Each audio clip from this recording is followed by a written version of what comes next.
So I choose Sound Transit. I'm heading on one line. You see this other sign. In here, you're one of us. Oh, that's cool. Again, welcoming, right?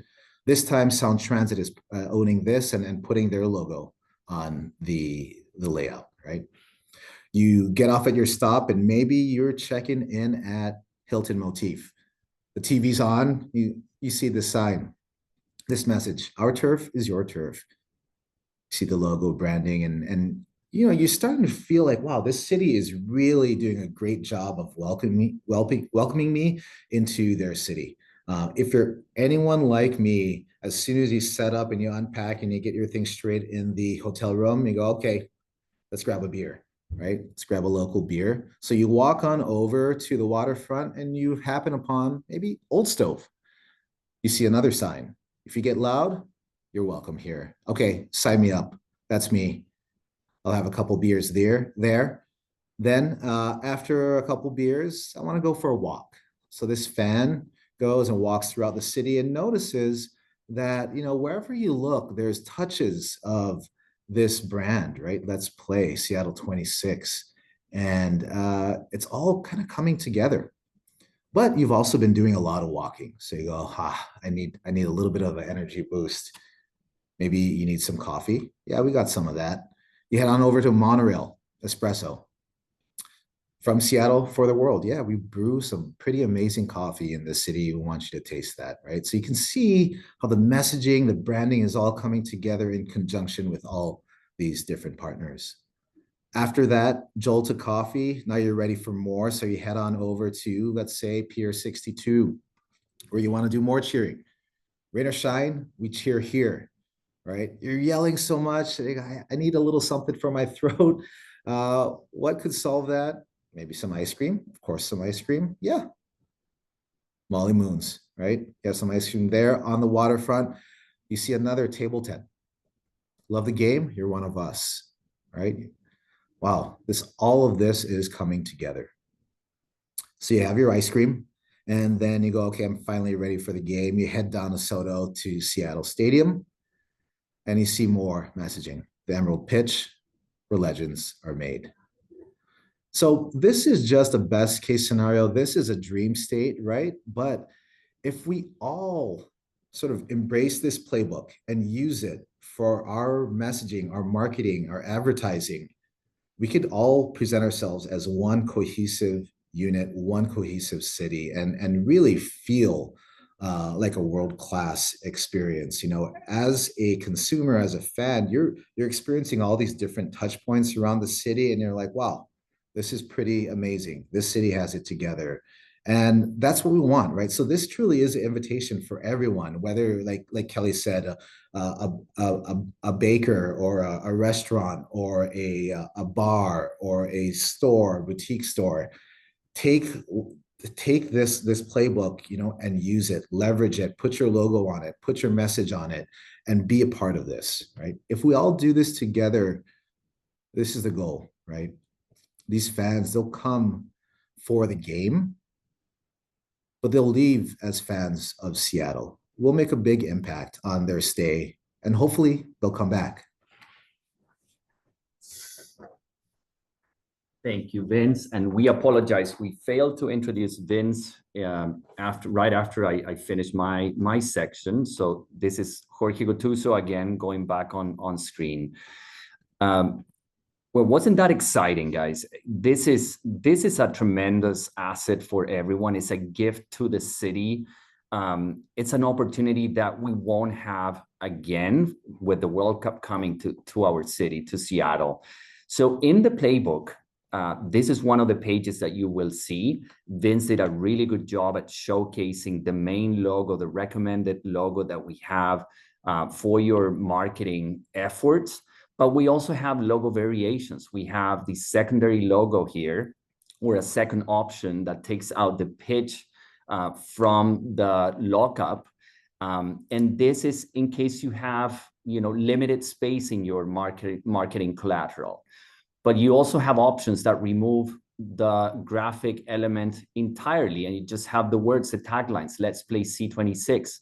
And you have that option both horizontally and vertically. And this is intended for, say, examples where you have a big image of the stadium or the Space Needle, and you don't want to be too repetitive with that. Then you use this secondary option. But you also have tertiary logos here, and that's when you have, say, the image of the stadium in the background or the Space Needle, and then you're using the Let's Play language in the copy. Okay, again, we don't want to be too repetitive. You have the C26 option in both horizontal and vertical. So the playbook is really intended to be very flexible and to give you what you need in terms of tools and possibilities. That's the spirit behind it. And the brand patterns that Vince just showed us, there's various color combinations in the playbook that you can inspire yourselves with. And you have low contrast, high contrast if you're into graphic design, if you work with an external agency or you have an outside graphic designer, this will make sense to them. But we wanted to put all of these tools and options in front of you. So again, soccer plays with different colors, variations as well. The tree patterns is also something that we included here. And the city net, the whale tail pattern, and messaging. Vince showed us a few examples of things that you could do. There's also a page on the playbook that contains some, pre-made messages that you can lean on, but also to serve as inspiration. They don't have to be these messages that we have on the guideline. These are just, examples that we wanted to put in front of you in case you wanted to use them. Merchandising, we're working on a retail strategy with a local vendor in Seattle. So all of the goods and merchandise will have to go through us, through our vendor. And these are examples of things that we're looking at creating. So we wanted to show you that aspect as well. Okay, so today is the official release of the playbook. You will have access to all of the files, the toolkit, the brand guideline, and you can access these toolkit and playbook two ways. One, you can go to the link that I have here, let's play c26.org. There's going to be a form there on that page that you will have to complete, and there's terms of use. And we wanted to be very upfront with this because we are using, in this case, the Space Needle, which is a registered trademark. But also in that terms of use, we're talking about not using this brand in combination with FIFA's trademark. That will get us all in trouble, and we don't want that. We want to have a seamless experience during the World Cup and before the World Cup. So go to our website, fill out the form. Once you click or check the box that says, I agree to the terms of use, you will get an automated email with the link on how to access the brand guidelines. And within that brand guideline, at the end of the pages, all of the booklet, you will have a link that will take you to where all of the assets live. The other option is you will be receiving, I think, Lynette, I hope I'm not stepping on anyone's toes here, but you will be receiving an email from the chamber as well with instructions on where to access all of these assets. So with that, I wanted to leave you with these final words of, together we're not just hosting games for the World Cup, we're really shaping Seattle's story in front of millions and millions of people from around the world. So thank you all for helping us shape this story, and let's get ready for next year because it's going to be very, very exciting. Let's play. Thank you. All right. Thank you, Kelly and Jorge and Vince. I know, Vince, you're there. There you are, Vince. All right. So we're ready to get into Q&A. So I'm going to do a couple things just to clarify. One, we have some Q&As, and then Lynette did some of her own here. But just for clarity, the playbook will be released. We will host it on our website once we have the file from Visit, and it's not going to be this second, right? It's going to be when they're ready to get it over to us. But then if you want to use the pre-created assets, you do then need to visit the Let's Play email to then get the form and agree to the terms. Do I have that correct? That there's two parts of this. Everybody can look at the playbook, but to get the assets requires engagement with Visit and agreeing to the terms. Is that correct? So step one would be to fill out a form. Yeah. And the form will have the terms of use at the end of it that you will have to consent to. Yes. And then you'll receive an automated email that will direct you to where the guidelines are. Correct. And that guideline will contain, at the end of the booklet, will contain a link that you click on, and that's how you access the files. But people will be able to at least see the brands in the playbook that we put on our website, but to actually engage with all the work you guys did and have the assets, it takes a couple other steps, correct?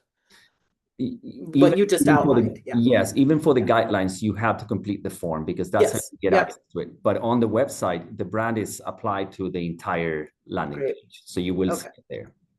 Super. All right. So there was a question about the fonts, and I'm assuming that will be if you access the assets, you will get the everything you need to brand. But if somebody wanted to co-brand and continue the fonts in theirs, am I asking a good enough question, a clear enough question about co-branding? And is there any rules about where co-branding would effectively end, what the boundaries are on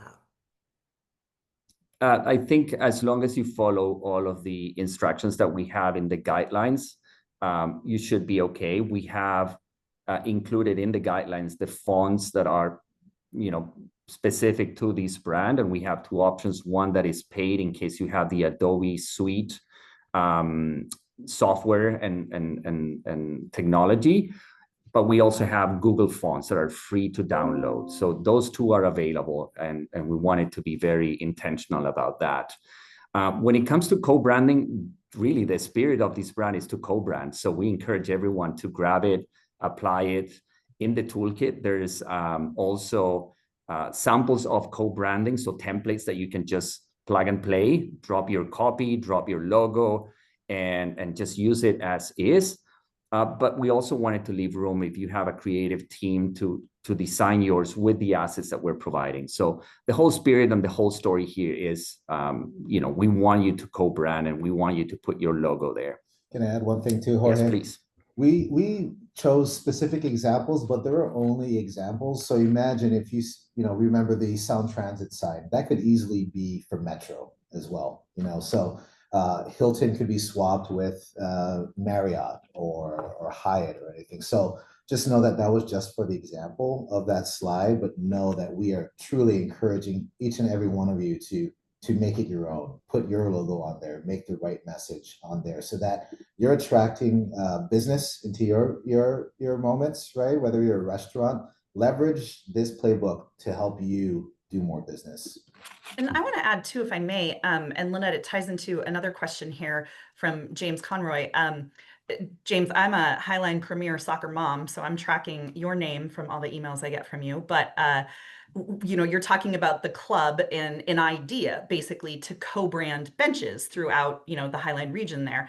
And that's exactly what we want. We wanted to create this so that the community takes any and all of their ideas and makes that come to life. Visit Seattle is not going to be the sponsor of all of those pieces. We're not going to fund the projects per se, but we wanted to create an opportunity so that everybody can do that. So whether it's your organization that pays for that, whoever, Royal You, or you work with a sponsor and it's a double co-brand situation. But the idea is so that we are cohesive as a region and everybody activates various spaces that are throughout the entire region that as one entity we couldn't do alone, right? So definitely with benches and latte art on the coffee and everything else that your entity wants to do, we want to go big. We've got some big ideas of our own, and working with the local organizing committee, who of course is the authority for all things FIFA Seattle and some really awesome leadership there.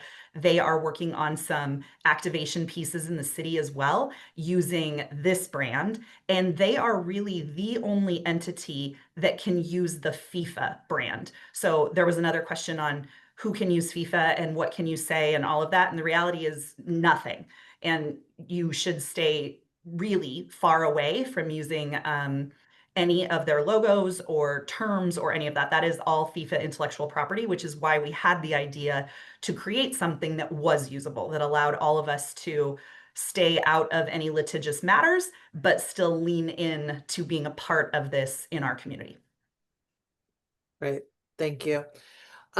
So there's a couple questions. We've gotten into the co-branding. To clarify, can people sell co-branded merch? So I have Lynette's bookstore. I decide to put the logo on my new book bags and I sell those book bags. Can I do that? I think for goods and merchandising, we're trying to manage things through our vendor that we are going to be working with to develop that and maintain consistency across all of the things that we're creating. But if there's interest in creating things, we can put you in touch with that vendor because we're giving them the rights for them to sub-license this brand. So even though we're going to be working with these guys, the spirit here is to open up the book for you to create it if or go through them to get your own goods and merchandising. And just to say it super plainly, this is not a revenue opportunity for Visit Seattle in Okay. that way at all. Yep. We have a vendor, and as Jorge said, in terms of consistency, that'd be great. But the reality is, once this logo and asset book is out there, it is for you to do with what you think is best to engage in this opportunity. Okay. And there was a question that had to go through the Chambers vendor. A reminder, this is Visit Seattle presenting on the Chambers platform. It is Visit Seattle's preferred vendor, correct? Yeah, just a local vendor who is Okay. is starting with us And that information will be available once you go through as part of the portal. Yeah, Yeah, great. on the website. Okay. So there's also a question about restrictions on the number or types of businesses utilizing this branding. Like, can a facility utilize branding on materials that include, say, a list of tenants or a venue plus a venue sponsors? So I guess we'll just start with, is there places that the logo and the branding should not be used? Any restrictions? I think Kelly answered it earlier. Once it's out there, right? Yeah, there are a couple though, and you'll Okay. see it in the terms and conditions, and that has to do with the Space Needle iconography. They have a couple specific restrictions that of types of businesses that they don't want their mark associated with. So like adult entertainment is a specific call out on something that cannot use a co-branded with this logo. It's not very restricted at all. I think there's like 3 types of segments that cannot be. So if certainly a venue and a facility is on the yes list, it's on the it's fine list. So as long as it follows your rules of what your building is and all of that, then it can be knit together with what we created. Right. Another question, there is some operational questions with the portal, and we'll get to that in a second. But I just had a good one. Okay, so we have fan zones around the state. The chamber is trying to engage businesses and chambers around the state to engage with their communities. But will there be specific branding or assets for fan zones, or do you have guidance, recommendations, or just ideas about how these fan zones in 8 other cities outside of Seattle can best use the brand? We want everybody to use this brand. And so they are certainly welcome to. We want all of the fan zones in all of the locations across the state to remain cohesive so that we as a region are really celebrating our regional opportunity. I'm not aware of any of the fan zone cities that have done anything. In fact, as Vince said, there are 16 total cities, and we think that Seattle was the first to kind of come up with this concept to create a secondary brand, a community brand. And a few other cities are doing it now, but it's not even going to be something that's across all of the other World Cup host destinations. So certainly the Bellinghams and the Yakimas of the world, we want to grab this and lean in and use it to their heart's content. Great. I am seeing a name in the Q&A I haven't seen in a couple years. Julia, I'm so happy to see you in the chat. Will there be someone from Visit Seattle that we can consult with before we move forward on our branded merchandise to ensure it meets legal requirements?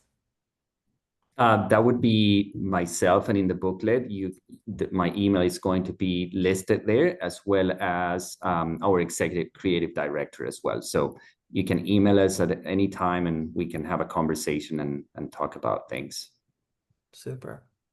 How about there's a sign company that, are there any special guidelines for producers using these brand assets to produce on behalf of other businesses choosing to participate in the campaign?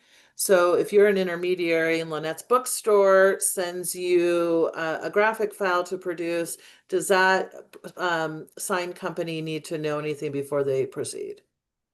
No specifics in terms of guidelines there. Most likely that signage group will know more than what we know about signs and how to make them right. So we trust their experience and expertise. All right. And then, we've all been scared into submission to not go to FIFA jail. And so any other guidelines on the don'ts of not using the FIFA branding alongside the SCA 26 brand? Anything we should avoid? You had a slide there earlier that was really good with the do's and don'ts, but can you tell us any more? And maybe even scenarios you guys considered and were like, oh my God, I hope nobody does that.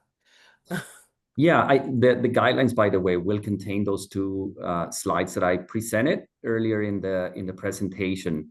I think building off from what Kelly mentioned, we want to stay away from FIFA. So any efforts in terms of marketing or commercial efforts that might mislead people into thinking that business is associated with FIFA and the World Cup in particular through FIFA, then that's what we try to avoid. And those slides are, as I said, going to be available in the brand guidelines for you to read.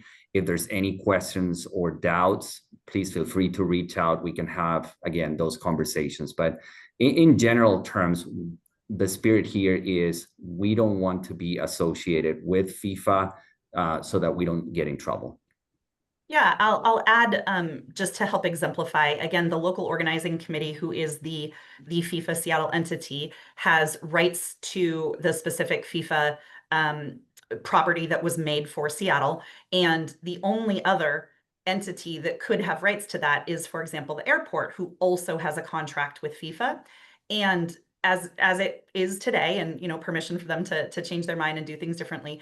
But as it stands today, the airport's choosing to engage with our brand instead because it's so much less restrictive, because they can put it, near a Dr. Pepper sign, and perhaps the Dr. Pepper isn't something that's able to be associated with the FIFA brand. So even these large agencies are choosing to go with this brand, and that's why it was created, for ease and simplification, that it's not going to get anybody in any legal hot water. Great, thank you. I am trying to monitor the questions, and we do have people putting stuff in the chat. Please take it over to the Q&A. It's really hard to administrate both. So there's people already jumping on trying to do the form, and they're getting error alerts and password requests. Can you walk through that process again and let us know when all that stuff will be working? Yes, so it should be working as of right now, but I'm looking at the Q&A here, and I'm seeing that there's a prompt about a password.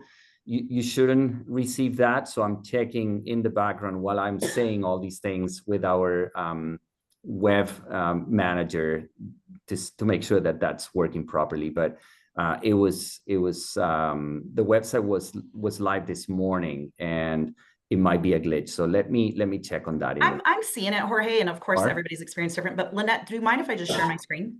Go for it. Okay, let's go here. So this one here. Let me know when that pops up. Is that sharing? Okay, great. Thanks, Vince. So the website, you'll see at the top here, the URL. And yes, I have a lot of tabs open, but the URL here is different. What you would type in though is let's play SEA26. We've got .com and .org. And when you hit that, it'll route to this page hosted here. And this is a page that's going to be multi-purpose. So it's going to be for our visitors and other things that people are going to want assets and information about. So you'll scroll down. My point is this community brand book is not the only thing on this page. So you'll scroll down to this particular one right here, community brand connect. And once you go to join the community, as Jorge said, you're going to fill out this form and you're going to accept the terms of use, ideally after you read them and agree to them and abide by them. And then after you submit that form, you will receive access. Right. Yeah, and we're monitoring this. It might be a glitch. As I said, it went live this morning and we tested it, but there's always a chance when you have a new landing page and connecting multiple links across the site that this could happen. So I apologize for that, but we'll get it fixed here in the next minutes. Okay. So Vince did a good job of showing like how the brand could look in the wild, if you will. And it showed a Sound Transit and a monorail thing. Those aren't official partnerships, or maybe they are. Those were just illustrations of how the brand could look, correct? Exactly, right. Yeah. Okay. And then, you know, the coffee sleeve or the table signage, you know, no business is going to receive an inventory of items. It is, again, on the business to use this brand either in their social or in actual physical production, that there's no inventory warehouse of all these things sitting anywhere, correct? That is correct. Yeah. Purely for illustration purposes, really to show what could be, right? If you were a certain brand, a certain group, and downloaded this playbook, what could you do with it? How could you make it your own? How could you join in on this sort of macro regional effort, right? Yeah. There's not one entity that is funded to provide signage or all of these activations for the World Cup. It's not how the local organizing committee is funded or any of the entities that already exist here. So part of creating this really gives everybody the opportunity to even print a sign for your front door, or to go further with the illustrations that Vince went over, which are, you know, a little bit more engaging in whatever it is your business entails. Okay. There is another note that the email that you get back, that's the link that's not working. Yeah, and we just got a response here. They're working through things. I would encourage everyone to try and access the link here in the next 45 minutes to an hour to give us time to go through the bugs. Okay. We apologize for that. Live today. Technology. It was working earlier today. We tested. First day, hardest day. Yeah. All right. So World Cup, FIFA, together not allowed, separate not allowed. Is that correct? In terms of allowances. So if I just use FIFA, am I allowed to use just FIFA? Am I allowed to use just World Cup? You're allowed to, if you're putting an information, you know, a piece that is informational, and by saying that, I'm also referring to, you're not using the Let's Play C26 brand. So it's just, say, a press release or a communication that is non-commercial or non-marketing intended. Then you can reference. I mean, World Cup is, you know, the name of the tournament, but as long as you start misleading and connecting your brand with FIFA World Cup, that's when the waters get a little muggy and troublesome. Okay. All right. We have some general questions about the chamber programming and things like that. I will close with those. I do see those. Are other entities outside of businesses allowed to use these branding materials? I think the answer is yes. If I want to use it at my church or my community group or at my book club, I certainly could, correct? That's right. Yes. Okay. Oh, I don't know if any of us can answer this, but are there restrictions with online contests, etc.? I don't know if anybody in this crew can answer that question, or we don't maybe have enough information Mhm. with that. Not as it relates to using this brand, Yeah. but certainly there would be if there's reference to any of the ways that you would talk about FIFA. Mhm. And is there any not FIFA World Cup 2026 merch? FIFA will handle their merchandise and their branded stuff. I'm not sure where their store is going to be. But will there be SEA 26 merchandise, and where will that be sold? Yes, we're finalizing our retail contract here with a local vendor, Seattle-based, and they have a couple of stores in downtown, but we're also talking about maybe having pop-up tents across the city during the tournament. So, as well as online. So you'll be able to find it online, physical stores, pop-up stores. Those are all the avenues that we're looking at. Great. Um, Okay. Lynette, I saw a question here regarding passwords. So when this finally works the way it's supposed to work, you should not be required to put in a password. So that was one of the questions. And I think the other one was related to emails. The email, we can put it here in the chat, or Lynette, you're more than welcome to share our email addresses. Yeah, it would be great if you guys put maybe it's just Jorge and Kelly. I'm not sure if Vince wants to do that as well. Just Jorge. Just Jorge, okay. Just put that in the chat so they could reach out to him. He's referenced contact me. He's subject himself to to these emails. So please put your email in the chat so folks can get in touch with you. There's a good question in here about there's all sorts of organizations out there working with small businesses and cottage industry. And in this situation, there's a home-based artisans and makers technical assistance provider, and they want to figure out how to leverage it, be it, the latte art, which was a great example, or other things. Does Visit Seattle have a rep that could brief this group, or what is the best resource for groups like this? Because you can't be everywhere all the time, Visit. So what is the best resource in your opinion? We can talk up, we have plenty of people here that can talk about the World Cup, starting with me. So if more than happy to engage with this person and talk about the details, dates, and see if I'm available. I'm more than happy to help you guys. No issue with that.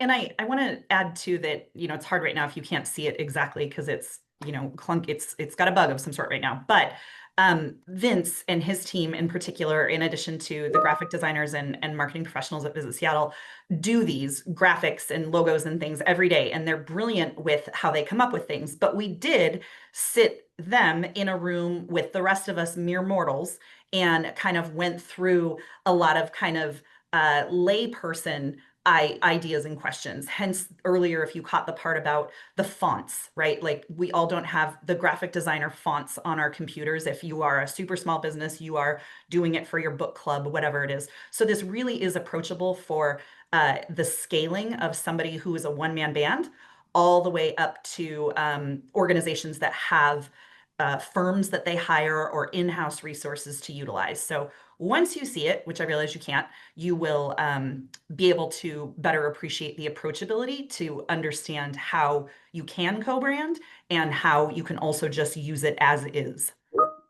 Yep. And Kelly, I would just add to that, the way we approach this is that we wanted to make sure that whoever you are, right, you can use it, but there is a baseline expectation of you understand a little bit of design, right? So you have worked with a logo before, fonts and whatnot. Okay. And I think the answer to this is yes as well. Can the Let's Play and Seattle logos or commodities be used by larger corporations for marketing, signage, and events when partnering with their own logos? And yes, co-branding is cool regardless of size, correct? We Correct. want that to happen. Yeah, We we want the absolutely want billboards that and the to benches happen. and all of that so that Yeah. when we're on TV to 2 billion global viewers, it is seen everywhere. And this city looks cohesive and like an opportunity to be exciting. And again, the idea to have them have a great experience, but also to show off and to create repeat visitation and excitement about our destination. Great. I'm not sure, there's a question about how can we partner with Hey Seattle, and I'm not sure, is Hey Seattle a known entity to you guys? Okay. All right. I'm gonna do the questions about the Chamber's grants here in a second. It looks like we're having some success with the platform working. We got some celebratory notes in there. So my question might be for Vince, but other mere mortals, non-comms people. Um, we do see the Expo 1962 logos as retro around the city and things like that when back to the World Cup. Can you imagine what we're going to look like in 2090 with the Let's Play Seattle as a retro logo around Seattle? What's your vision of how this logo lives on? Gosh, that's a wonderful question to ask. I don't know. We always approach design in a timeless sort of way. So hoping that it doesn't feel of this area and feels dated in the Right. next 5 years. So that's our hope. One of the funny personal things that we do is we put it to the t-shirt test. That's what we call it. It's like, okay, well, if you put it on a hat or a t-shirt, would you wear it? And luckily, at least, if you're asking some of we don't claim to be fashionistas, but we're like, yeah, I'd buy a shirt. So I think there's some of that soft testing that we like to do to make sure that one, it's timeless and not super trendy. And then two, would you wear it? With a sense of pride. Great. All right. So now I'm just going to do some general, just making sure people understand who's who in the World Cup Zoo. Visit Seattle is the branding, and they have created this secondary brand. And in the new year, they will have a how to welcome the world to Seattle. And the reason why they're waiting that long is we won't know what nations are coming here until after early December when the draw happens. So they need to respond to what we understand about those cultures and how they travel and how they embrace soccer. So that is why that's coming out in January, and we're very excited for that. Seattle Sports Commission has created the Game Watch Playbook for commercial game watches. It's already on our website. It's on their website. Recommend checking that out. Flipping back to this playbook, it will be on our website when we have everything when Visit Seattle is ready to give it to us, and we'll put it up. We're not in charge of them. We're not the boss of them. And so then the LOC is a local organizing committee, or your other cities maybe call it their host committee. They are in charge of the relationship with FIFA and mobilizing all of us partners to help support this. So that is another entity. And then, of course, the Chamber's doing the business readiness, providing these webinars, providing a playbook. And in that same body of work, we received some funding from King County to do some grants, and that grant portal opened a while ago. And we, because grants were reviewed on a rolling basis, we have exhausted all funds. And so the grant is now closed, and that is why our website says as much. There's some really great stuff that will be coming out later that we're excited about, which means that there will be celebrations preparing for the World Cup, before even 2026. We turn the calendar on 2026. So we're excited to be sharing those with the greater community when that's ready for public consumption. And I think I've gotten through tickets to the games. Tickets to the games have gone on sale. As much as I'd like to be the person responsible for tickets, I am not. But if you go to FIFA's website, it has all sorts of details about this phase release, lotteries, and all this good stuff. So may the odds ever be in your favor. They are live. And I'm just going through. And then there's just questions about monitoring the access to the application. It seems like Visit Seattle will get on the tech part of that and get that cleared up. It's very exciting to see people so excited to use it and get into it and find it. So thank you, the greater business community, for getting engaged on it so quickly and your enthusiasm. So I'm going to wrap us. The next one is November 20th with the Sports Commission on Commercial Game Watch. Now that you have this in your brain about branding, and then you're going to hear about game watches, it's going to just build on itself with your awareness and confidence about promoting your business in the community. With that, I don't think there's any more questions. We will see you November 20th. This also is recorded, and we'll send it out to you in our next newsletter. The Chamber does have a World Cup Ready newsletter. You can register on our website under resources, and it will say World Cup Ready. And down at the bottom there, you can easily register and make sure you're up to date on news. With that, I'm going to say have a great day, everybody, and see you next time. Thank you. Thanks. Thank you. Thank you all.